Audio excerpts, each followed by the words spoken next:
আমি যদি দেনমোহর পরিশোধ করতে ব্যর্থ হই, মারা যাওয়ার পর আমার কি হবে? স্ত্রীর দেনমোহর পরিশোধ করা এটা স্বামীর উপরে কর্তব্য। এটা স্বামীর উপরে কি ভাই?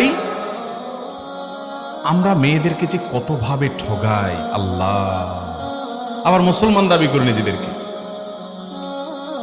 আচ্ছা দেখি, বুকে হাত দিয়া হাত তোলেন তো সে সকল বীর পুরুষেরা যারা বিয়ের পর, বিয়ের সময় বইয়ের যে মোহর ধার্য করা হয়েছে এটা পাই পাই করে পুরোটা বুঝাই দিয়েছেন। যারা হাত তোলেন তো দেখি।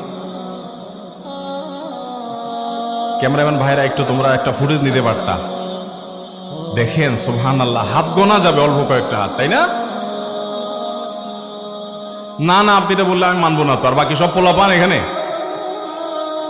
সব আবিয়াইতা? আরে না, বহু বিবাহিত মানুষ আছে, আমি তো চেহারা দেখতেছি এখানে।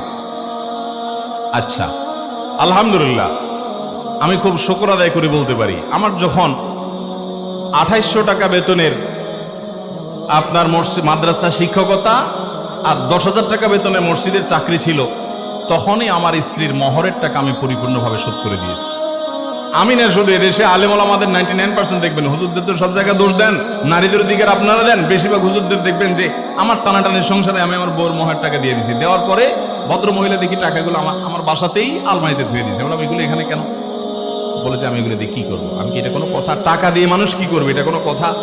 এটা তুমি তোমার মাকে গিফট করে দাও, তোমার ভাইকে গিফট করে দাও, তুমি একটা কিছু কিনো, আমাকেও কিছু গিফট করো চাইলে। ইসলাম তোমাকে এটা স্বাধীনতা দিয়েছে। পরে দেখলাম না, ভদ্র মহিলা কোনো কিছু করে না।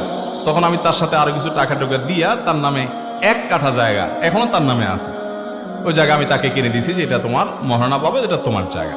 ভাইরা আমার, ভালো করে শুনে রাখেন, আল্লাহ তাআলা কোরআনে কারিমে স্পষ্টভাবে বলেছেন, ওয়া আতুন নিসা সাদুকাতিহিন্না নিহলা, মেয়েদের মোহর তোমরা আদায় করে দিবে, এটা তাদের প্রাপ্য অধিকার। আমি প্রায় সময় বলার চেষ্টা করি, এই দেশে এমন এক চিটারি হয় এই জায়গাটাতে,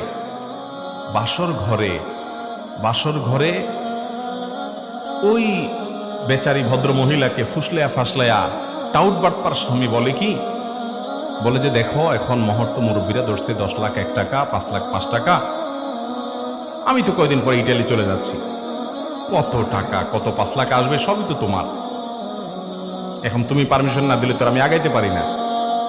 ভদ্র মহিলা বেচারি সরল মনে বলে, আরে কি বলেন, আপনার টাকা দিয়ে কি করবো আমি, গেল আর কি, শেষ।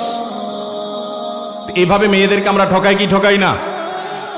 যারা মোহর দেন নাই, এই মাহফিল থেকে যে মোহর পরিশোধ করার পরিকল্পনা করবেন তো ইনশাআল্লাহ,